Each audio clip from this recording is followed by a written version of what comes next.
inyong patuloy na pagbibigay sa gawain ng ating Panginoon. Ibalik po sa inyo ng Diyos ang masaganang pagpapala. Amen? Tayo po'y dadako na sa salita ng Diyos. Hallelujah!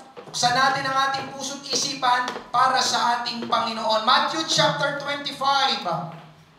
Mateo, Kabanata 25. Merong lalaki, ang pangalan niya ay si James Fantroy. Siya po ay isang city council member sa Dallas, Texas. Siya po ay na-convict at natagpuang guilty noong February 2008 sa salang pagnanakaw at paglustay ng pera mula sa community fund ng Paul Quinn College na nagkakahalaga ng $21,000. Noong panahon na yun, kinumpit ko, kapag kinonvert yung $21,000 sa peso noong 2008, yun po ay nagkakahalaga na ng halos 1,000,000 piso. Kaya lang, si James Fantroy ay may sakit na kidney cancer at gumagamit na ng wheelchair. Kaya si US District Ed Kincaid ay nagpasya na pwedeng pumili si Mr. Fantroy. Ganito ang kanyang pagpipilian. Siya ay makukulong sa bilangguan o hihingi siya ng tawad sa publiko at hindi na siya ikukulong. Ang pinili ni James Fantroy ay makulong kaysa humingi ng tawad. Ngayong umaga mga kapatid, nangaral ako, midweek service, kinabukasan ay November 1 tungkol sa kamatayan. Amen? Totoo ang kamatayan ay mararanasan ng tao. Amen po ba? At sinundan ko ito ng pangangaral nung nakaraang linggo bago ang conference. Mamamatay ang tao, subalit bago mamatay ang tao, anong ginagawa ng tao sa kanyang buhay? Mamamatay ang tao. Nangaral ako na Sunday, pero bago mamatay ang tao, anong ginagawa ng tao sa kanyang buhay? Because you only live once. Kapag namatay ka, kapatid, wala nang balikan. Amen po ba? Merong 3 bagay na pwede natin gawin sa ating buhay o pwede natin gawin habang tayo ay nabubuhay. Last Sunday, una, waste it. Pwede mong sayangin ang iyong buhay habang ikaw ay nabubuhay. Pangalawa, spend it. Di mo naman sinasayang, ginugugol mo lang, kaya lang yung pinagugugulan o pinaglalaanan ng oras ay pwedeng mali pa rin. Amen? At ikatlo, invest it. Puhunanin. Amen? O ipuhunan. Amen? At yun ang tama natin gawin. I-invest natin, amen, sa kaharian at kalooban ng ating Panginoon. At ngayong umaga mga kapatid, tungkol pa rin sa buhay ang ating ipapangaral. Maraming tao kasi ngayon na ang kanilang buhay ay idle. I-D-L-E. Sabi po ng Oxford Dictionary, idle, without purpose or effect, pointless. Nakikita nyo sa inyong harapan. Sa Tagalog ng idle, walang layunin, walang saysay, walang bisa, hindi nagagamit. Unused, idle. Sa madaling salita, ang buhay para sa kanila ay wala na. Kapag tinanong mo, kamusta ang buhay? Ito, buhay pa rin naman. Okay naman. Humihinga pa. Pero ang totoo, idle ang buhay. Walang layunin, pointless, aimless, amen, walang ginagawa. Amen. Ngayong umaga mga kapatid, let's say no to idle life. Nais ng Diyos na may gawin tayo sa ating buhay. Ulitin ko, nais ng Diyos na may gawin tayo sa ating buhay. Pastor, may ginagawa ko, nag-iinom, hindi yun ang ibig ko sabihin. Nagdodroga, hindi rin yun. Umaalis palagi kasamang mga kaibigan, hindi rin yun ang ibig ko sabihin. Pastor, tambay lang sa bahay, mas lalong hindi yun. Amen? Kanina sa introduction ko, si James Fantroy ay pinapili siya ng 2 pagpipilian, makukulong o hihingi ng tawad. Ang pinili niya ay makulong na lang kaysa humingi ng tawad. Biruin niyo mga kapatid, narito isang lalaki, hihingi lang siya ng tawad, hindi na siya ikukulong, pero mas pinili niya ang makulong pa rin. Anong ibig sabihin nun mga kapatid? Ang pinupunto ko talaga dito ay yung tinatawag na accountability. Ulitin ko, accountability. Amen? Ang Tagalog ng accountability ay pananagutan. Ayaw humingi ng tawad ni Fantroy, ibig sabihin mga kapatid, ayaw niyang akuin o aminin ang ginawa niyang kasalanan. Hindi ako hingi ng tawad, bakit ako hingi ng tawad? Pipiliin ko na lang makulong. Amen? Pero siya ay ayaw niyang humingi ng tawad sa ginawa niyang kasalanan, pero siya ay nahatulan ng guilty. Ibig sabihin ng guilty ay napatunayan. Tama po ba mga kapatid? Hallelujah. Pero ayaw tanggapin ni James Pantroy ang accountability o pananagutan. Ngayong umaga, mga kapatid sa ating Panginoon, sa lahat ng kasama ko sa lugar na ito, wala tayong pagpipilian. Sa ayaw at sa gusto natin, tayong lahat ay accountable sa Diyos. Ulitin ko, wala tayong pagpipilian. Sa ayaw at sa gusto mo, tayong lahat ay accountable sa Diyos. Mangangaral ako sa paksang ito, life's accountabilities. Patungkol pa rin sa buhay, life's accountabilities, mga pananagutan ng buhay. Basahin po natin ang ating main text, Matthew chapter 25, verses 14 to 19. Ganito pong sabi, sapagkat tulad sa isang tao na maglalakbay, tinawag niya ang kanyang sariling mga alipin at ipinagkatiwala sa kanila ang kanyang mga ari-arian. Ang isa ay binigyan niya ng 5 talento, ang isa ay 2, at ang isa ay 1. At bawat isa ay ayon sa kanyang kakayahan. Pagkatapos ay humayo na siya sa paglalakbay. Ang tumanggap ng 5 talento ay umalis kaagad at ipinangalakal niya ang mga iyon at nakinabang siya ng 5 pang talento. Gayon din ang tumanggap ng 2 ay nakinabang pa ng 2. Subalit ang tumanggap ng 1 ay umalis at humukay sa lupa at itinago ang salapi ng kanyang Panginoon. Verse 19, pagkalipas ng mahabang panahon, dumating ang Panginoon ng mga aliping iyon at nakipag-ayos sa kanila. Pagpalain ng Diyos ang pagkabasa ng kanyang salita. Mamaya, babasahin pa natin ang ilang mga talata sa chapter na ito ng Matthew 25. Tayo po muna ay sumandaling manalangin. Panginoon Diyos, marami pong salamat sa umagang ito. Akin pong inaanyayahan ang banal mong presensya, Panginoon. Manahan sa aming kalagitnaan, kapuspusan ng banal na Espiritu. Pahiran mo, Panginoon, ang aking labi. Ako'y walang magagawa. Malibang ikaw ay sumaamin, Panginoon, sa umagang ito. Idilat mo, Panginoon, ang mga mata ng mga kapatid kong ito sa mga espiritual na bagay, Panginoon Diyos. Mangusap ka, magbukas ka ng mga puso't isipan sa pagtanggap ng iyong banal na salita ngayong umaga. Salamat sa bilang ng mga mananampalatayang ito, Panginoon, nakasama ko ngayong umaga. Pagpalain mo ang pangangaral ng salita mo, Panginoon. Ikaw ang mataas manuwa natin. Tulungan mo kami, Panginoon Diyos, na maunawaan namin ang paksa, Panginoon, ng pangangaral na ito. Sa makapangyariang pangalan ni Jesus, lahat ay magsabi ng Amen. Napalakpakan natin ang ating Panginoon. Praise God. Life's accountabilities. Una po natin pag-usapan. God has entrusted. God has entrusted. Sa Tagalog, ipinagkakatiwala ng Diyos. Amen? Nais ko pong sabihin ngayong umaga, mga kapatid, na ang lahat ng bagay dito sa mundo ay hindi lang nilikha ng Diyos, kundi ang lahat ay sa Kanya. O ang Diyos ang nagmamay-ari. Deuteronomy 10:14, sa Panginoon na inyong Diyos ang kalangitan, kahit ang pinakamataas na langit, pati ang mundo, at lahat ng narito sa Panginoon. Sabi sa English, the Lord owns the world and everything in it. The heavens, even the highest heavens, are His. Amen po ba, mga kapatid? Psalm 50:10, sapagkat akin ang lahat ng hayop, ang mga hayop sa gubat at ang mga baka sa libo-libong mga burol. Biruin niyo, mga kapatid, pati mga hayop ay sa Diyos. Pagmamay-ari ng Diyos. Hagay 2:8, akin ang pilak at akin ang ginto, sabi ng Panginoon ng mga hukbo. Hindi lang hayop, pati pananalapi, pilak at ginto ay sa Panginoon. Pagmamay-ari ng Panginoon. Ito ang katotohanan ngayong umaga, mga kapatid. Tingin kayo lahat sa akin. Lahat ay pagmamay-ari ng Diyos. Lahat na nakikita mo, abot ng iyong paningin, lahat pagmamay-ari ng Diyos. Pero alam niyo, mga kapatid, ang napakabuti sa Diyos, hindi siya madamot. Dahil yung Kanya ay ipinagkatiwala niya. Kanino? Sa tao.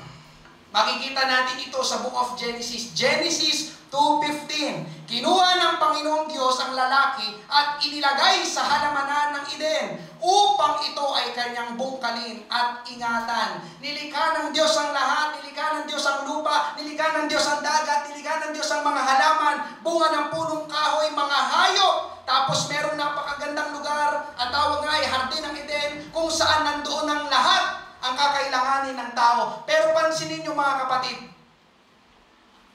nilikha ng Diyos ang lahat, nilagay ng Diyos para mamahala doon sa hardin ay tao.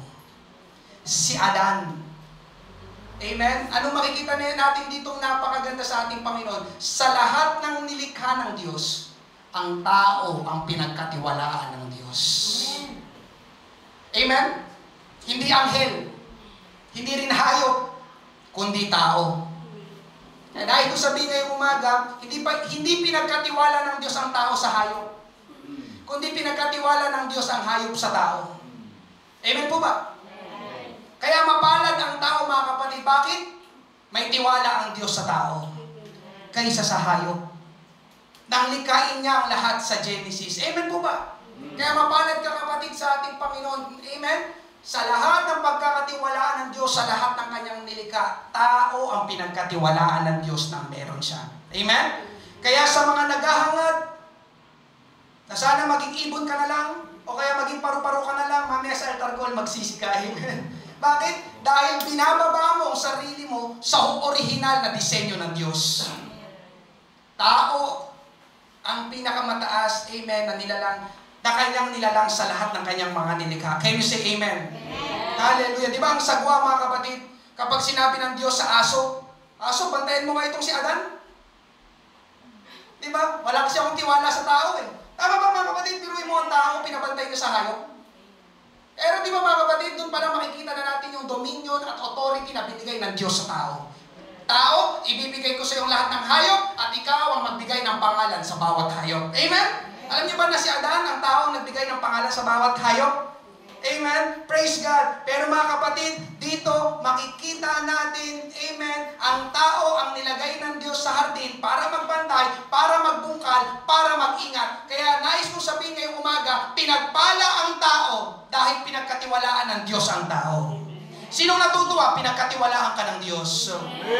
Amen. Hallelujah. Kung ang iba, mga kapatid, walang tiwala sa'yo, ang Diyos kayang magtiwala sa'yo. Lalo na kung ibibigay mo ang buhay mo sa Panginoon. Pero uulitin ko, mga kapatid, pinagkatiwalaan, entrusted. Kapag sinabing pinagkatiwalaan, ay hindi pa rin nagmamayari. Amen po ba? Di ba sa mga rest house o bakasyonan, sa'yo itong bahay? Ay hindi po, katiwala lang ako. Nasa Amerika yung may-ari nitong bahay.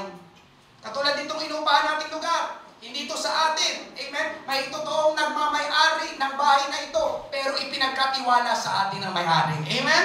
Hallelujah. Magkaibang may-ari at katiwala. Amen. At sa ating main text, babalikan po natin Matthew 25:14. Sapagkat tulad sa isang tao na maglalakbay, tinawag niya ang kanyang sariling mga alipin at ipinagkatiwala sa kanila ang kanyang mga ari-arian. Ang tao sa kwentong ito ay representasyon ng Diyos. At ang mga alipin ay representasyon ng mga tao. Amen?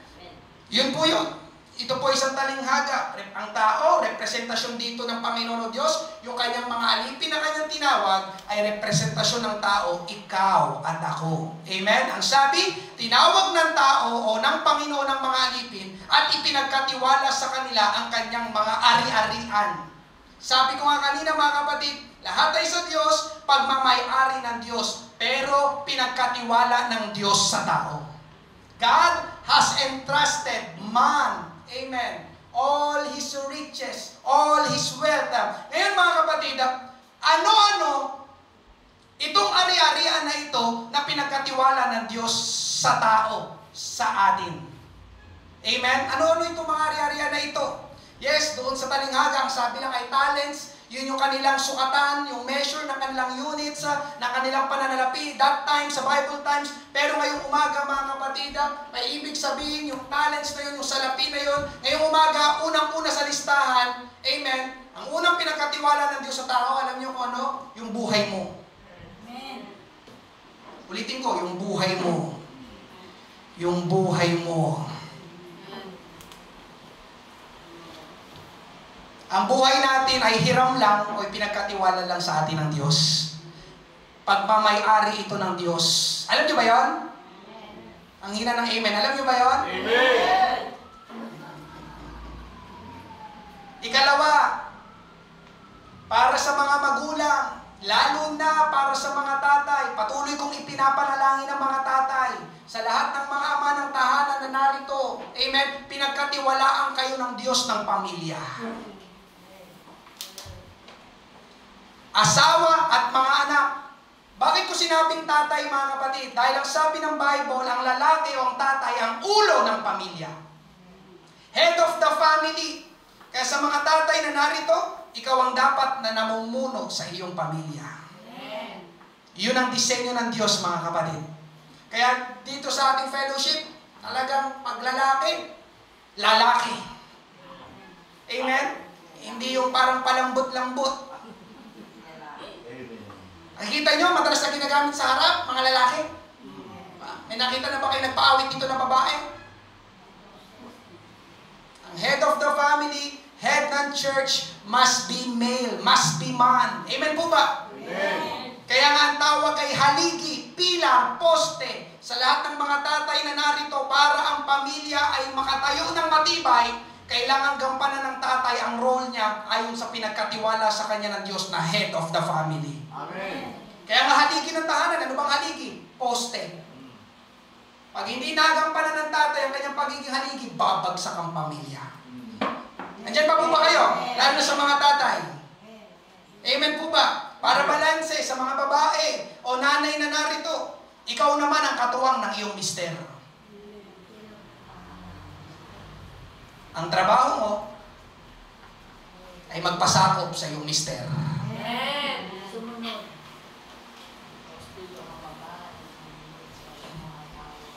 Hindi ko sinasabi ito dahil ako ang lalaki, kundi yun po ang sabi ng Bible. Ephesians 5:22-23, mga babae, magpasakop kayo sa inyong asawa, gaya ng pagpapasakop nyo sa Panginoon. Amen. Bible says it all. Hindi sinabing pangunahan ninyo, magpasakop kayo. Andiyan pa po ba lahat ng mga babae? Sapagkat ang lalaki ang siyang ulo ng kanyang asawa, tulad ni Kristo na ulo ng iglesia na kanyang katawan at siyang tagapagligtas nito. Amen? Marami pang ibang mga bagay na pinagkatiwala sa atin ng Panginoon. Ano yun, mga kapatid? Isa-isay ko na. Kalusugan. Amen? Yung iyong pangangatawan, katalinuhan, pati yung kaligtasan na tinanggap natin sa ating Panginoon, pinagkatiwalaan tayo ng ating Panginoon. Kasi pwedeng mawala yung kaligtasan na yan. Amen? Ano pa? Pananalapi. Tingin ko itong pinakamalaking pinagkatiwala sa atin ng Diyos, pananalapi. Can you say amen? Amen. Trabaho, negosyo, abilidad, talento, ministry, at pati ang church. Amen? Ang church, mga kapatid, ay pagmamayari ng Diyos. Lagi ko nga sinasabi sa aking panalangin, pinagkatiwalaan lang ako ng Panginoon ng church dito sa Pateros, pero hindi po ito sa akin. Ang church ay pagmamayari ng Panginoon. Kaya mga kapatid, ito ang totoo. Lahat ng meron tayo, pinagkatiwala lang ng Diyos sa atin. Amen? Nakalagay dyan sa harapan, we are not the owner, we are only the manager. We are not the owner, we are only the manager. Alam niyo yung manager? Yung ikaw yung inilagay lang doon para mamahala. Pero but you are not really the owner. Can you say amen? At ang maganda sa Panginoon, mga kapatid, alam ng Panginoon kung ano ang kakayahan ng tao. At doon niya ibabase ang ibibigay o ipagkakatiwala niya sa atin. Matthew 25:15, ang isa ay binigyan niya ng 5 talento, ang isa ay 2, at ang isa ay 1. Sa bawat isa ay ayon sa kanyang kakayahan, pagkatapos ay humayo na siya sa paglalakbay. Sinasabi ng talatang ito na hindi tayo bibigyan ng Diyos ng hindi natin kaya. Binigyan o pinagkatiwalaan ka ng Diyos nang meron ka ngayon dahil alam ng Diyos kaya mo. Ulitin ko, binigyan o pinagkatiwalaan ka ng Diyos nang meron ka ngayon dahil alam ng Diyos kaya mo. Hindi ka bibigyan ng Diyos nang hindi mo kaya. Pansinin niyo sinabi, ayon sa kanyang kakayahan. Binigyan kita ng 5, binigyan kita ng 2, binigyan kita ng 1, ayon sa inyong kakayahan. Amen? Ang isa ay binigyan ng 5 dahil yun ang kaya niya. Ang isa ay binigyan ng 2 dahil yun ang kaya niya. Ang isa ay binigyan ng 1 dahil yun ang kaya niya. At isa pang katotohanan na makikita natin dito, mga kapatid, yung isa na binigyan ng 1. Anong ibig sabihin nun, mga kapatid? Ito ay patunay na walang tao exempted pinagkatiwalaan ng Diyos ng kahit isa. Ang isa'y binigyan ng isa. Ulitin ko, ang mga alipin representasyon ng tao. Amen? Kaya walang exempted. Lahat ng tao ay binigyan o pinagkatiwalaan ng Diyos ng kahit isa. Amen? Kaya hindi pwedeng sabihin ng tao na wala akong talent, wala akong kakayahan, hindi ako marunong, kaya wala akong kwenta. Hindi yung totoo, mga kapatid. Nagbigay ang Diyos sa lahat ng tao ng kakayahan. Amen? Lahat ng kaharap ko ngayong umaga, binigyan ka ng Diyos kahit isa. And I believe hindi lang isa. I believe hindi lang isa, mga kapatid. Hallelujah. Kaya katunayan, mga kapatid, kapag binasa nyo ng maigi itong talata, nandito, ayon sa kanyang kakayahan. Anong ibig sabihin nito, mga kapatid? Bago pa ibigay ng Diyos ang mga talento, may kakayahan na ang bawat tao. Ayon sa kanyang kakayahan. Bago pa ibigay ng Diyos 5 talento, 2 talento, 1 talento, may kakayahan na yung mga alipin. Nakuha niyo po ba, mga kapatid? Tinagdagan na lang ng Panginoon. Kaya ang point number 1, ngayong umaga, bawat tao, bawat kaharap ko ngayong umaga, may pinagkatiwala ang Diyos sa iyo. God has entrusted His riches, His wisdom, His blessings, His salvation, His righteousness, His resources to you. Amen po ba, mga kapatid? At ang susunod na tanong, ngayong umaga, mga kapatid, anong ginawa mo o ginagawa mo sa mga pinagkatiwala ng Diyos sa iyo? Bakit ko na itanong? Dahil ikalawa, point number 2, pag-usapan natin, God settled accounts. God settled accounts. Pinagkatiwala ng Diyos ang maraming bagay sa atin, subalit hindi po yung nagtatapos lang doon. Anong ibig ko sabihin ngayong umaga, mga kapatid? Listen, harap po kayong lahat sa akin. Uusisain ng Diyos ang lahat ng mga bagay na ipinagkatiwala niya sa iyo. Uusisain, settled. Sa ibang salin ng Tagalog sa binasa natin, yung nakipag-ayos, nakipaghusay. Amen? Balikan natin sa Matthew 25. Basahin lang natin verse 15 at verse 19. Ang isa ay binigyan niya ng 5 talento, ang isa ay 2, at ang isa ay 1. Sa bawat isa ay ayon sa kanyang kakayahan. Pagkatapos ay humayo na siya sa paglalakbay. Verse 19. Pagkalipas ng mahabang panahon, dumating ang Panginoon ng mga aliping iyon at nakipag-ayos. Ito na yung salita na hinanap natin. Nakipag-ayos, sa ibang salin ng Tagalog, nakipaghusay sa kanila. Amen? Humayo ang kanilang Panginoon at hindi na bumalik. Ganun ba ang sabi? Umalis ang Panginoon na nagbigay sa kanila tapos hindi na bumalik. Ganun po ba ang sabi? Hindi. Sinasabi dito, mga kapatid, pagkalipas ng mahabang panahon, dumating o bumalik ang Panginoon. Amen? Alam niyo, makikita natin dito, it speaks about rapture.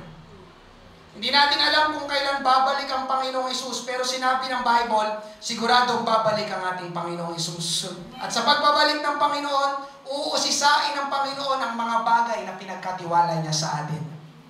Pastor, paano kung hindi pa bumalik ang Panginoon ngayon? Kung hindi pa babalik ang Panginoon ngayon, kagaya na sinabi ko kayo na sa introduction, mamamatay ang tao. Anong ibig sabihin ng mga kapatid? Hallelujah! Kaya kahit saan dun sa dalawa, babalik ang Panginoong Hesus o mamamatay ang tao, wala tayong pagpipilian, walang exempted, wala tayong magagawa, haharap tayong lahat sa Panginoon. Hindi bumalik ang Panginoon, sabi ng Panginoon, no problem. Kasi meron ka lang limited time dyan sa lupa, mamamatay ka. At sa iyong pagkamatay, haharap ka sa akin. Amen po ba? Amen. Kaya sabihin mo sa katabi mo, haharap ka sa Panginoon pagdating ng araw. Sige, sabihin mo, haharap ka sa Paginoon pagdating ng araw.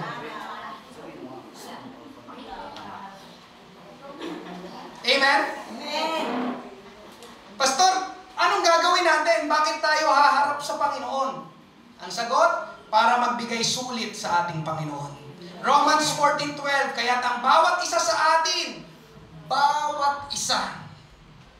sa atin magbibigay sulit sa Diyos ng kanyang sarili. Amen? One of the most powerful verse sa Bible.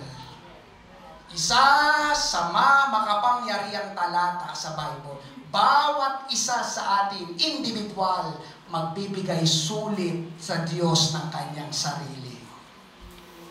Andiyan pa po ba kayo? Amen. Amen. Ikaw at ako, magbibigay sulit tayong lahat sa Diyos.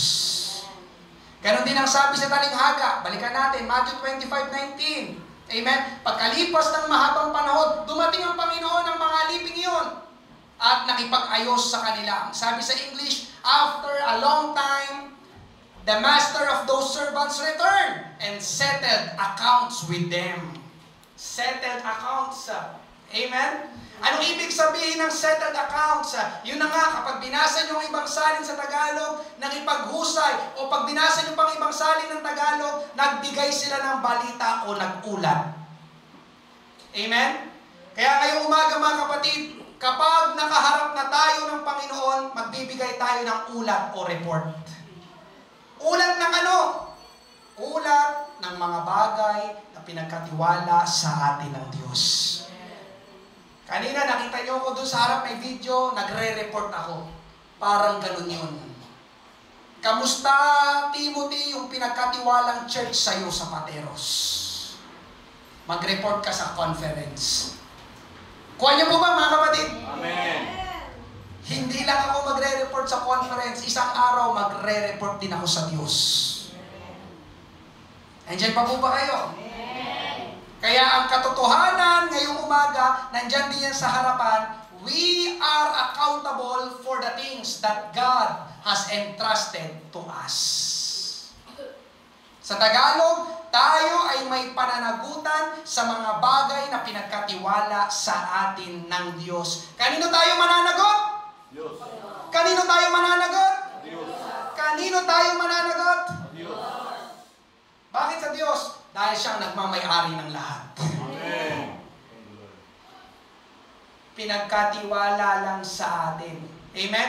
At ngayong umaga mga kapatid, at ang pinakatanong na dapat nating masagot ngayong umaga, amen, itong tanong, anong ginawa mo o ginagawa mo sa mga bagay na pinagkatiwala ng Diyos sa iyo? Sige, tanungin mo yung sarili, anong ginawa mo o anong ginagawa mo sa mga bagay na pinagkatiwala ng Diyos sa iyo? Kasunod na tanong, ang Diyos ba ay malulugod o magagalit sa iuulat mo sa Kanya? Anong ginagawa ko sa mga bagay na pinagkatiwala sa akin ng Diyos? Sunod na tanong, kapag nagsalita na ako sa Diyos ng aking ulat, malulugod ba siya o magagalit? Maraming tao ngayon ang pinagkatiwalaan ng Diyos ng pamilya pero winawasak ang kanilang pamilya. Hinihiwalay ng asawa at sasama sa ibang tao. Maraming tao ngayon ang pinagkatiwalaan ng Diyos ng anak pero pinababayaan ng anak. Hindi tinuturuan ng anak, binibenta pa ang mga anak. Maraming tao ngayon ang pinagkatiwalaan ng Diyos ng kalusugan pero sinisira ang kalusugan sa droga, sigarilyo, alak, pati pagpupuyat. Sabi ko sa iyo, pinagkatiwalaan ka ng Diyos eh. Amen po ba? Amen. Maraming tao ngayon ang pinagkatiwalaan ng Diyos ng talino, pero ginagamit sa kasamaan ng talino tulad ng panloloko at pandaraya. Di ba nga, nauso yung mga scammer at hacker? Pero yung mga hacker, kaya nilang buksan ang iyong mga personal account na hindi mo sinasabi sa kanila ang iyong mga personal username at password kasi may ganito sila. Pero ginagamit nila sa kasamaan. Amen po ba? Maraming tao ngayon ang pinagkatiwalaan ng Diyos ng trabaho at negosyo. Pero ipinagpalit naman ang Panginoon at church sa trabaho at negosyo. Kung narinig niyo po yung pangangaral ni Pastor Frank, leader natin sa Davao nung Friday morning, amen, sabi niya sa kanyang personal experience, marami ngayon ang humihingi ng trabaho.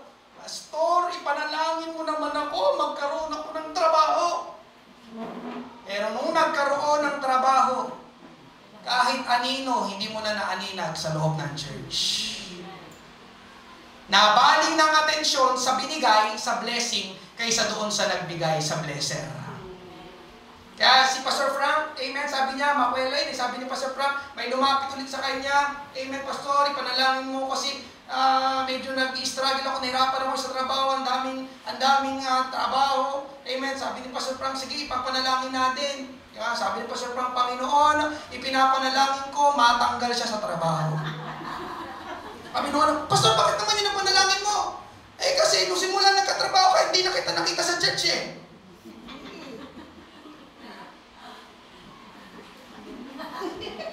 Kapatid, pinagkatiwalaan ka lang ng trabaho, pinagkatiwalaan ka lang ng negosyo, nandyan pa po ba kayo? Maraming tao ngayon ang pinagkatiwalaan ng Diyos ng pananalapi, pero nilulustay sa mga walang kwentang gawain tulad ng pagsusugal at pagbili ng mga gamit na hindi naman talaga kailangan. Maraming tao ngayon ang pinagkatiwalaan ng Diyos ng labi at mahusay na pananalita, pero ginagamit lang sa panlalait, pagmumura at pagmamarites. Maraming tao ngayon ang pinagkatiwalaan ng Diyos ng talento. Ako naniniwala ako dito, maraming tao ngayon ang pinagkatiwalaan ng Diyos ng talento. Umawit, tumugtog, pero pinagamit naman sa sanlibutan para sa sariling pang-interes. Amen? Maraming tao ngayon, hallelujah, ang pinagkatiwalaan ng Diyos ng ministry. Pero binaliwala, sinayang dahil mas mahalaga ang barkada, kalayawan at kasalanan.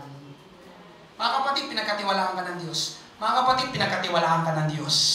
Actually, ngayong umagang ito mga kapatid, general, maraming tao ngayon ang pinagkatiwalaan ng Diyos ng isa pang araw ulit. Pero nasaan sila ngayong umaga?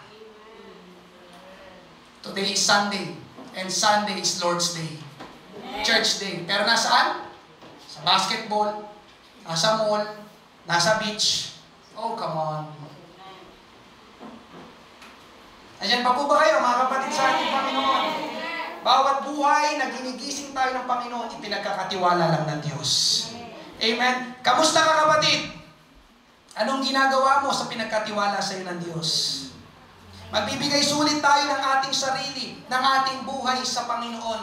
Tinanong ko kanina, mga kapatid, amen, anong magiging reaksyon ng Diyos sa ating mga sasabihing report sa Kanya? Malulugod o magagalit? Bakit, Pastor? Magagalit ba ang Diyos? Ang sagot ay oo. Alam mo ba, na sa iyong mga ire-report ay pwedeng magalit ang Diyos? Amen? Bigyan natin ng spotlight yung isang alipin na binigyan ng isang talento. Matthew 25, 24 to 26. At lumapit din ang tumanggap ng isang talento at sinabi niya, Panginoon, alam kong ikaw ay taong malupit na gumagapas ka roon sa hindi mo hinasikan at nagtitipon ka roon sa hindi mo kinalatan ng binhi. Verse 25, kaya ako'y natakot at ako'y umalis at itinago ko sa lupa ang talento mo. Heto, iyon na ang sayo. Verse 26, ngunit sumagot ang kanyang Panginoon at sinabi sa kanya, ikaw na masama at tamad na alipin. Alam mo palang ako'y gumagapas sa hindi ko inasikan at nagtitipon sa hindi ko kinalatan ng binhi. Mga kapatid, amen, listen, ito ang nakakalungkot ngayong umaga. Isa na nga lang ang pinagkatiwala, hindi mo pa pinagbuti at pinaghusay. Amen? Amen? Isa na nga lang, doon sa isang alipin, pinagkatiwala ng Diyos, hindi mo pa pinagbuti, hindi mo pa pinagyaman, hindi mo pa pinaghusay, walang ginawa. Kaya anong reaksyon ng Panginoon? Anong sabi ng Panginoon? Ikaw na masama at tamad na alipin. Mga kapatid, yung salita ng Diyos, hindi ang salita ng paglalambing. Ikaw na masama, tamad na alipin. Hindi, mga kapatid. Kung lalagyan natin ito ng damdamin at tono, ito po ay galit na pananalita. Ikaw na masama at tamad na alipin. Amen? Yun nyo, may exclamation point. Ano ibig sabihin exclamation point? Diba? Naglalambing ba yan? Ikaw, masama. Tama. Pagbabasahin mo, pag ilalagay mo yung damdamin sa sinabi ng Panginoon dito sa talinghaga, galit ang Panginoon. Kaya kung nagtatanong kayo, nagagalit ang Panginoon, the answer is yes. Hallelujah. Mga kapatid, Ito ang sasabihin sa'yo ng Diyos kapag hindi mo pinagbuti, kapag hindi mo pinagyaman, kapag hindi mo ginawa ang ayon sa pinapagawa sa'yo ng Panginoon. Biruin niyo mga kapatid, ang sakit nito. Bakit? Sasalubungin natin ang Panginoon na ang tingin sa atin masama. Di ba? Haharap tayo sa Panginoon, tapos ang maririnig natin sa Panginoon, masama. Amen? Merong dalawang bagay kung bakit hindi ginagawa o ayaw gawin ng isang tao o mananampalataya ang dapat niyang gawin ayon sa pinagkatiwala sa kanya ng Diyos. Dalawa ito mga kapatid. Una, maling pagkakilala sa Diyos. Verse 24. Amen? Ano po sa verse 24? Salamat. Same verse 24. Sorry. Ito, verse 25. Kaya ako'y natakot. Verse 24 nga. Panginoon, alam kong ikaw ay taong malupit. Ang pagkakilala ng alipin sa Panginoon na nagbigay sa kanyang talento, ang Panginoon niya ay malupit. Amen? Pero ngayong umaga mga kapatid, sinong nakakaalam at sinong naniniwala na ang ating Panginoon Diyos ay hindi malupit? Hindi totoo na ang Panginoon ay malupit. Biruin niyo mga kapatid, pagkatapos niya pumunta dito sa lupa para ipako sa krus ng mga tao, pinagpakitaan niya ng magandang loob, siya pa ang malupit. Ang totoo ngayong umaga, ang tao ang malupit. Sumigaw ang tao, ipako si Jesus sa krus! Kahit na tayo dapat ang ipako sa krus. Amen po ba? Amen. Kaya hindi totoo na malupit ang Panginoon. Mali ang kanyang pagkakilala sa kanyang Panginoon. Panginoon, alam kong ikaw ay taong malupit. Ha? Amen? Alam niyo mga kapatid, ganun din ang nagiging pananaw ng mga mananampalataya. Amen? Kapag naglingkod ako sa Panginoon, magiging boring ang buhay. Sino may sabi? Sana tinanong mo kung naboboring ako ngayon. Kapag nagbigay ako sa Panginoon, maghihirap kami. Sino may sabi? Kapag ginawa kong kalooban ng Panginoon, kakawawain ako ng Panginoon. Sino may sabi? Kapag sumunod ako sa Panginoon, magiging malungkot ang buhay. Sino may sabi? Diyan pa po ba kayo? Amen. Mali ang pagkakilala sa Diyos, kaya hindi magawa-gawa ng mabuti ang pinagkatiwala sa kanila ng Diyos. Ikalawa mga kapatid, bakit hindi natin mapagbuti, mapaghusay yung mga bagay na pinagkatiwala sa atin ng Diyos? Ito, mas masakit ito. Bakit? Amen. Pangalawang dahilan, katamaran. Amen? Katamaran. Verse 25, 26. Amen. Bakit niya tinago yung pinagkatiwala sa kanya ng Panginoon? Kasi tamad. Ano sinabi sa kanya ng Panginoon? Ikaw na masama at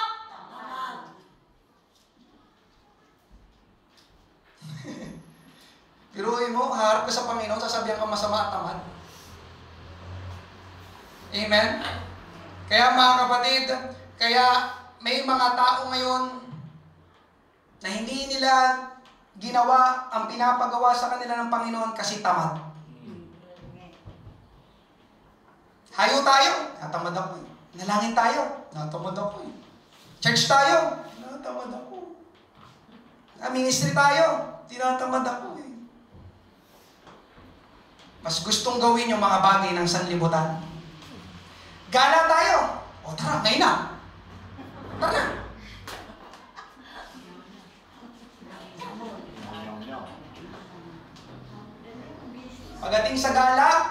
Pagdating sa gala, kahit gumastos pa ng libo-libo. Pero pagdating sa church, okay na yung 20. Okay na yan, 20. Pero sa gala, liars go to hell. Magkano ginagastos mo kapag gumagala ka? Pero pagdating sa church, okay na yung 20. Mga kapatid, listen. Ang katamaran, kasalanan sa Diyos. Sabi pa ni Nanay Makari, huwag itong pakainin. Kaya kami Nanay Makari. Lalo na yung tamad tayo na gawin ang kalooban ng Panginoon. Ay, naku mga kapatid. Hallelujah. Mga kapatid, amen. Tingin lahat sa akin. Hindi ka sa akin magbibigay sulit. Hindi kay pastor. Amen. Sa Diyos ka magbibigay sulit. Sa Diyos ka magre-report. sa Diyos ka mananagot. Anong ibig sabihin nun mga kapatid? Kaya kahit umalis tayo sa church, hindi na tayo dumalo, kahit anong iwas natin, kahit anong tago natin, hindi natin maaalis ang katotohanan na isang araw haharap tayong lahat sa Diyos. At magbibigay tayo ng account sa Diyos dahil lahat tayo ay accountable. Kaya sabi ng iba, hindi na ako pupunta ng church para hindi ko na marinig yung pangaral ni pastor. No, it's not my loss. Hindi mo maaalis ang katotohanan na isang araw, haharap ka sa Diyos. Kahit ayaw mong dumalo sa church, ayaw mong mag-ministry. Amen po ba? Amen. Hindi kayo sa akin mananagot, hindi kayo sa akin magbibigay sulit sa Diyos. Amen? At isa pang katotohanan dito, susumbatan ng Diyos ng masakit na pananalita ang sino mang magwalang halaga sa mga bagay na pinagkatiwala niya. Mga kapatid, may karapatan ng Diyos na manumbat at magsabi ng masama at tamad na alipin. Bakit? Dahil siya ang may-ari ng lahat. Kaya mga kapatid, dalangin ko na maging eye-opener ito sa bawat isa. Eye-opener, mabuksan yung ating mga mata.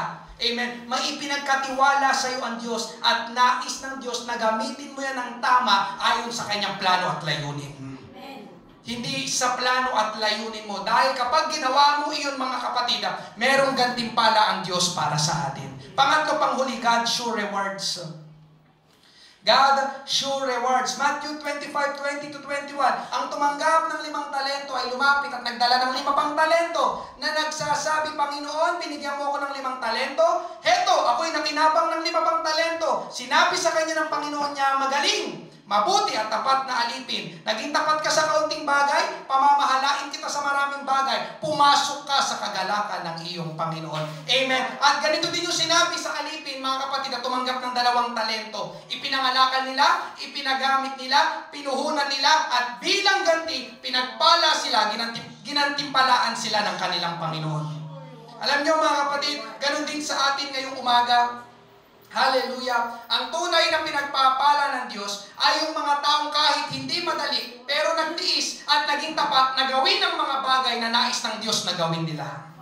Meron pong 3 gantimpala na makikita natin sa tagpong ito. Una mga kapatid, praise from the Lord. Verse 21, magaling, mabuti at tapat na alipin. Amen? Ito naman ang sasabihin ng Panginoon sa mga taong pinaghusay nila, pinagbuti nilang gawin ang pinapagawa sa kanila ng Panginoon. Hallelujah! Alam niyo mga kapatid, ito ang gusto kong marinig mula sa Panginoon kapag ako ay nasa harapan na ng Panginoon. Mabuti at tapat na alipin. Alam niyo, ito mga kapatid, biruin mo, hindi ka lang dito basta binati ng boss mo, hindi ka lang dito basta binati ng teacher mo, ang bumati sa'yo, hari ng mga hari, Panginoon ng mga Panginoon. Magaling, mabuti at tapat na alipin. Masigit pa yon sa congratulations dito sa mundo. Diba kapag may nagko-congratulate sa'yo, tuntua, congratulations, ang galing mo. Pero dito ang Panginoon mismo ang magpupuri, magbibigay ng praise, magaling anak. Mabuti at tapat na alipin. Amen po ba? Amen. Hallelujah. Thank you Lord. Ayoko yung masama at tamad na alipin, diba? Ang pangit at ang sakit pakinggan nun. Amen. Kung ikaw naman ang tatanungin ko, kapatid ko sa Panginoon, anong gusto mong marinig na sasabihin sa iyo ng Panginoon? Mabuti at tapat na alipin o masama at tamad na alipin? Kung nais natin yung mabuti at tapat na alipin, meron kang dapat gawin sa bagay o sa mga bagay na pinagkatiwala ng Panginoon sa iyo ayon sa kanyang layunin. Una, praise from the Lord. Ikalawa, more responsibility. Naging tapat ka sa kaunting bagay, pamamahalain kita sa maraming bagay. Amen. Hindi po ito pasakit o pabigat. Ngayong umaga magtatanong ako, sinong gusto ng maraming pagpapala? Gusto ko makita yung kamay. Sinong gusto ng maraming pagpapala? More blessed. Maraming pagpapala. Amen. Pero may nakalagay dito, paki-flash nga po. Meron ba? Wala. Hindi mo nalagay. Wala. More blessings comes with more responsibility. Ulitin ko, sino dito gusto ng maraming pagpapala? Amen. Yan ang po yung gusto natin eh. Pagpapala lang. Amen! Pagpapala. But more blessings comes with more responsibility. Gusto nating pagpalain, pero ayaw naman natin ang responsibilidad. Hindi po yung gumagana ng ganon. Ulitin ko, hindi po yung gumagana ng ganon. Halimbawa lang po ito, ha? Diba? Lalo sa mga nagtitinda, halimbawa, diba? Magtatanong tayo, bakit kaya walang benta? Paano gumising ka, alas 12 na ng tanghali, diba? Yung mga tao nakapamalengke na, sino pang bibili sa'yo? Tama po ba? Amen. Lalo na yung pagising sa umaga, ang pagising sa umaga, malaking responsibilidad. Amen. Ulitin ko, ang pagising sa umaga, malaking responsibilidad. Amen. Kung nagne-negosyo ka, di ba? Tapos patamad-tamad ka.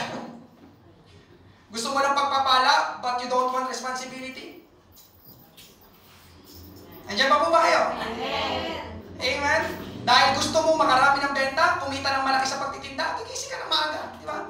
May mga nagne-negosyo tayong kapatid dito. Tama po ba ako? Mga kapatid sa ating Panginoon. Mga kapatid, alam ng Diyos kung sinong pagpapalain niya. Sino? Yung handang tumanggap ng responsibilidad. Yung kayang dalhin yung bigat at pressure ng pagpapala.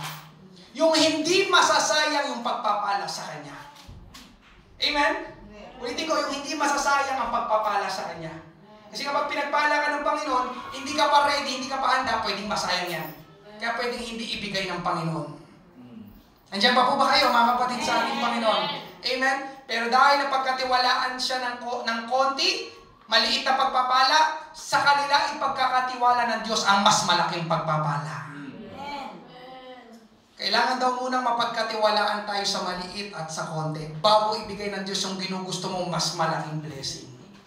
Amen? Kaya kung hindi ka pa pinagpapala ng Panginoon ng malaking pagpapala, baka hindi ka pa handa o hindi ka pa mapagkakatiwalaan ng malaking pagpapala. Can you say amen? Amen. More blessings or greater blessings or big blessings comes with great responsibility. Diba? Kapag pag lumalago na, diba? Mag-example ako ng business, kapag lumalago ng business mo, lumalago na yung business mo, kailangan na lumaki lugar namin, kailangan ko na mag-hire ng maraming tauhan. Anong tawag doon? Responsibilidad yun. Ikaw ang may responsibility sa mga taong kukunin mo. Amen po ba? Amen. Hindi lang basta pagpapala, tapos nakagano ka lang, Lord, sige, ihulog mo lang yung mga pera. More blessings comes with great responsibility. Pero itong pagpapala, di ba? Pamamahalain ka pa ng Diyos ng maraming mga bagay. Dahil naging tapat ka sa kakaunti, sa maliit. Can you say amen? Amen. Hallelujah. Kaya tignan mo mga kapatid, pansinin mo, kapag tumataas ang position mo, kapag tumataas ang sales mo, nadadagdagan din ang responsibilidad mo. Bakit? Because more blessings comes with more responsibility. Pero kapag binigyan ka ng responsibilidad, mga kapatid, itong maganda. Ibig sabihin, listen, kapag binigyan ka ng responsibilidad, ibig sabihin, mapagkakatiwalaan ka. Amen. Di ba? Pagkakatiwala mo, yung iyo sa iba, hindi mapagkakatiwalaan, di ba? Ay, ito, di ba? Titinda ko, ito pipiliin ko, laging tulog, di ba? Ito, ipopromote ko. Wala nang ibang ginawa, kundi makipagchismisa sa office, di ba? Laging naka-break. Popromote ko to, popromote ko. Ganun ba yun?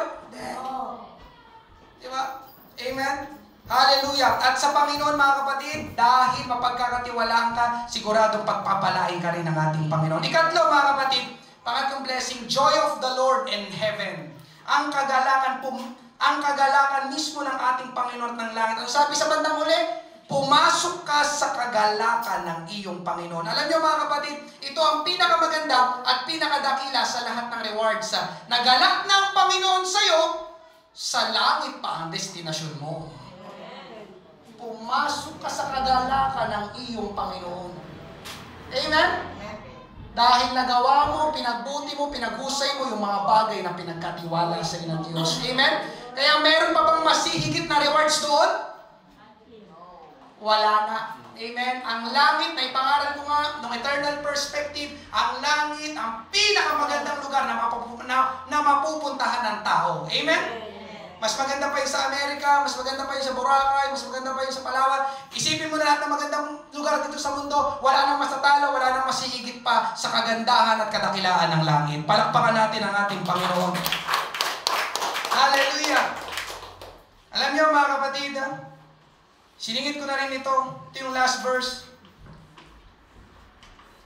Yung destinasyon na pinagdalhan sa lalaking binaliwala yung pinagkatiwala sa kanya. Anong kabaliktaran ng langit? Matthew 25, 28, 30. Kaya kunin ninyo sa kanya ang talento at ibigay ninyo sa kanya na may 10 talento, sapagkat ang bawat mayroon ay bibigyan at siya'y magkakaroon ng kasaganaan. Ngunit ang wala, pati ang nasa kanya ay kukunin. Verse 30, at ang aliping walang pakinabang. Grabe, sakit talaga ng tawag ng Bible, no? Ay itapon ninyo sa kadiliman sa labas. Doon ay magkakaroon ng pagtangis at pagngangalit ng mga ngipin. Amen? Kadiliman sa labas, pagtangis, pagngangalit ng mga ngipin. It speaks about hell.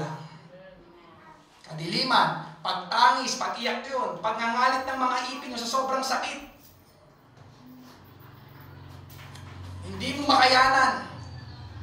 Mga kapatid, itong sasapitin ng mga taong hindi pinagbuti, hindi ginawa, binaliwala ang mga pinagkatiwala sa kanila ng ating Panginoon.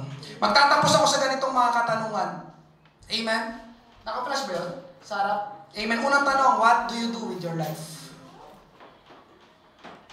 Anong ginagawa mo ngayon sa iyong buhay? Pangalawang tanong, what are you doing with the things the Lord has entrusted to you now?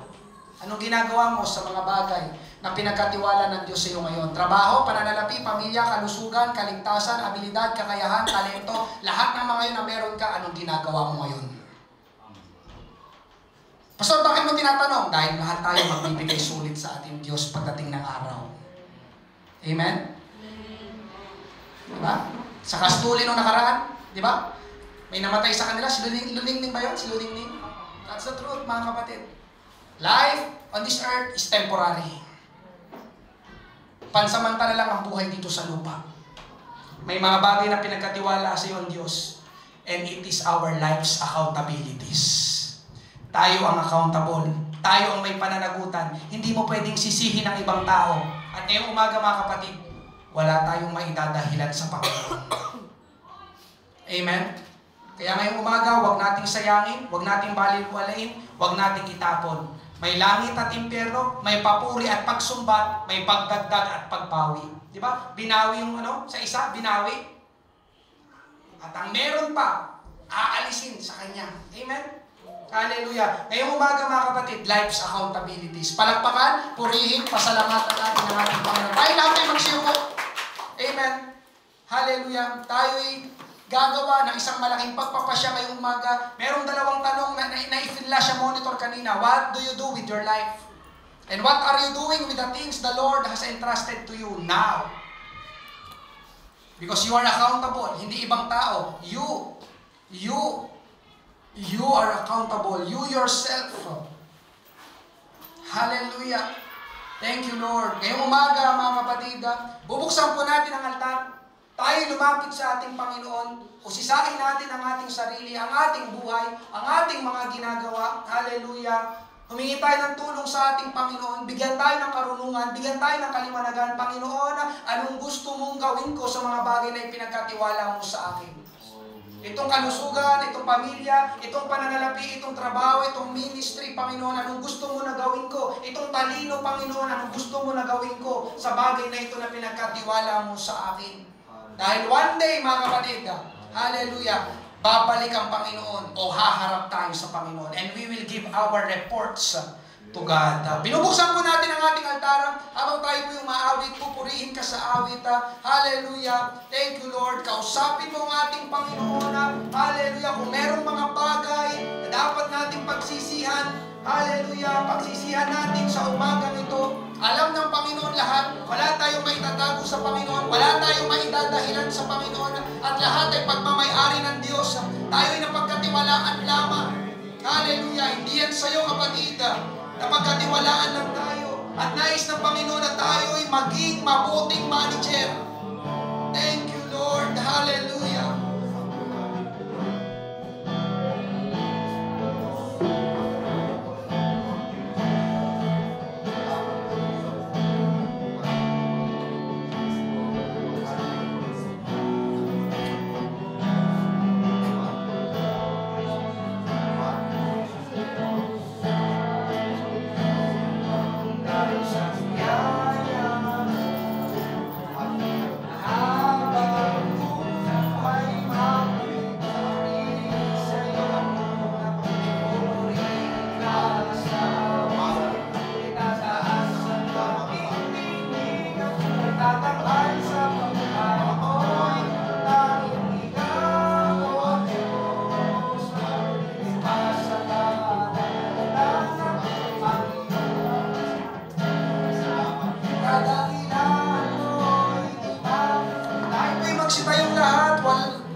hangganang kadapatan sa buhay ko ay lagi mong laan. Narito dahil sa biyaya mo, habang buhay matutuloy sa iyo. Pupurihin ka sa amin, itataas ang aking tingin, itataas sa buhay ko'y tanging ikaw, O Diyos. Iniwas ang kalangitan, ang iyong kalwalhatian, kadakilaan mo'y hindi mapapantayan. Kadakilaan mo, hindi mapapantayan. Kadakilaan mo, hindi mapapantayan. Simulan natin magpuri at pasalamat sa ating Panginoon.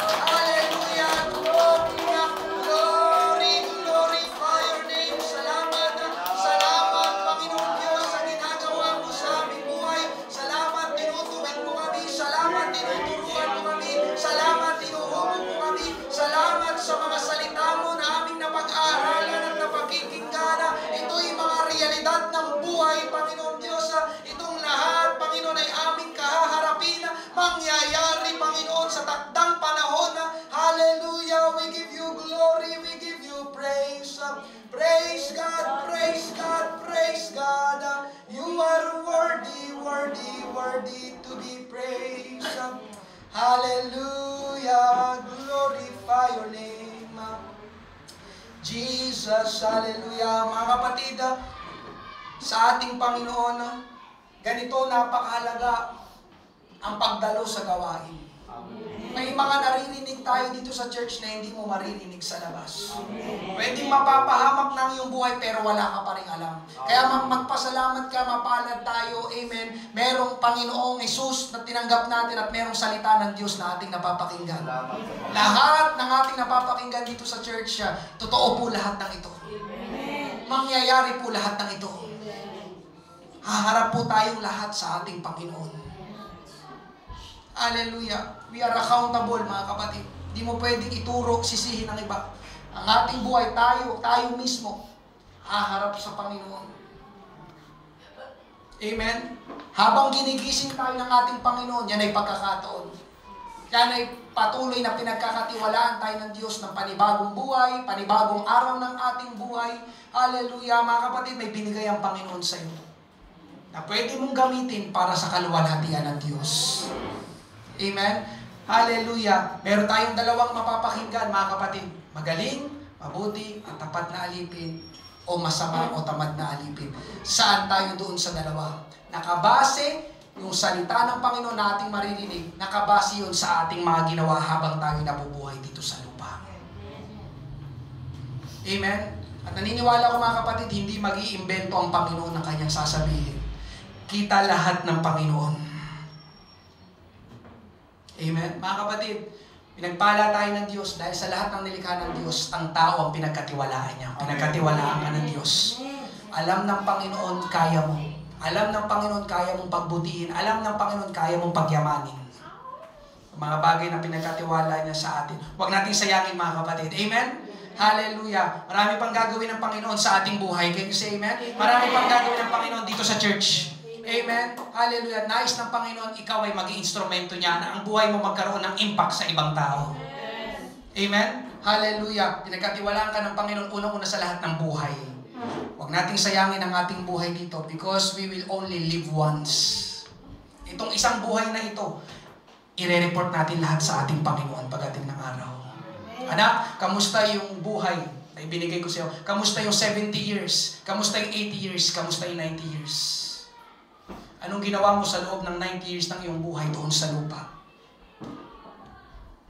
Amen po ba, mga kapatid? Hallelujah. Salamat, salamat. Hallelujah. Mga kapatid, I encourage everyone, each one of you, mag-invite.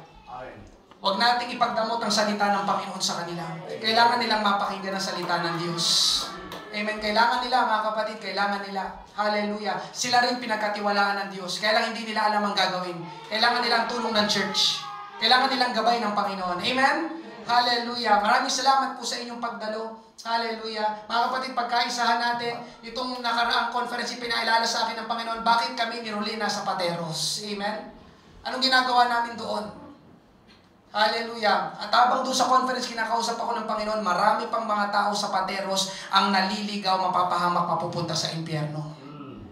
Amen. Hindi ito kaya ni Pastor Tim at ni Rolin lang. Kailangan ko po ng tulong ng bawat isa sa inyo. Kaya sabi ko kanina, ang tagumpay ng Pateros Church, tagumpay po nating lahat. Amen. Amen. Kaya lagi ako nagpapasalamat sa mga umiibig, nagpapahalaga, nagmamalasakit sa gawain ng ating Panginoon. Amen. Hindi lang tayo dito nagtayo para magkaroon ng church, para magkaroon ng programa, para mag-awitan. No, mga kapatid. Amen. Dapat tayo merong eternal perspective. Ng ating mga ginagawa dito, makaka-impact sa walang hanggan. Dahil pansamantala lang ang buhay dito sa lupa. Amen? Hallelujah. Kaya mga kapatid, tulungan natin, magtatatlong taon na tayo. Hallelujah. Pero naniniwala ako marami pang gagawin ng Panginoon. Hallelujah. Thank you, Lord. Maraming salamat po sa inyong panalangin. Kita-kita po tayo susunod na gawain. Mga kapatid, ulitin ko, baunin mo pag-uwi. Maraming mga bagay na pinagkatiwala sa iyo ng Diyos. Marami. Amen. Mapalad ka. Dahil ikaw ang pinagkatiwalaan ng Diyos sa iyo, ng bagay na yan. Alam mo kung ano yan. Ikaw ang pinagkatiwalaan ng Diyos ng bagay na yan. Sa dinami-dami ng tao, ikaw ang pinagkatiwalaan ng Diyos. Bakit? Dahil alam ng Diyos, katiwa-tiwala ka. Hindi yan ibibigay ng sa'yo ng Diyos kung hindi mo yan kaya. Kung hindi mo yung mapagkakatiwalaan. Gamitin natin sa mabuti at tama ayon sa plano at layunin ng Diyos. Amen? Magtapos po tayo sa panalangin ni Brother CJ. Lord, maraming po salamat. Kinausap mo bawat isang ng iyong mga anak. Glorify your name. We worship you. Panginoon, maraming salamat. O Diyos, sa umagang pinagkaloob mong itong pinagtipon muli kami dito sa gawain mo. Hallelujah, maging sa mga salita mo na aming napakinggan, Panginoong Jesus, aming dalangin, Panginoon, na tulungan mo kami, Panginoon, na maging mga good steward, Panginoon, sa mga bagay niyong iniatas sa amin, pinagkatiwala sa amin, Panginoon, aming tunay na magampanan ng mga bagay na iyon, at huwag namin sayangin, Panginoon, ang mga bagay na kaya namin upang ipaglingkod sa iyo, Panginoon, ang aming buhay, Panginoon, bawat talento, mga kakayahan namin, Panginoon, na aming ipagamit sa iyo, Lord, upang ikaw ang maluwalhati at maparangalan, Panginoon, mga bagay na iniatas mo sa amin na aming magampanan ng maayos, Panginoon, na sa pagdating ng panahon ay kami may mai-report sa iyong magandang bagay, Panginoon, at aming dinadalangin sa iyo, Panginoong Jesus. Hallelujah. Pananampalataya ng bawat isa, ipanatili mong matibay sa araw-araw, Panginoong Jesus. Patuloy kami maglingkod sa iyo, patuloy kami dumalo sa church, Panginoon, makapakinig pa ng mga salita mo. Hallelujah, na magpapalakas sa amin, Panginoon. Maraming salamat ang bawat sa ingatan mo sa kanilang pag-uwi. Ibalik sa susunod pong pagawain, Panginoon. Ingatan sa araw-araw at pagpalain pa ang kanilang buhay, ang kanilang sambahayan, Panginoon. Maraming salamat sa iyong mga salita, sa pagpapala naming nakin sa umagang ito. Ito ang panalangin, Panginoon, sa pangalan ni Jesus. Amen. Thank you, Lord. Maraming po salamat sa inyong pagdalo ngayong umaga. Pagpalain po tayo ng ating Panginoon.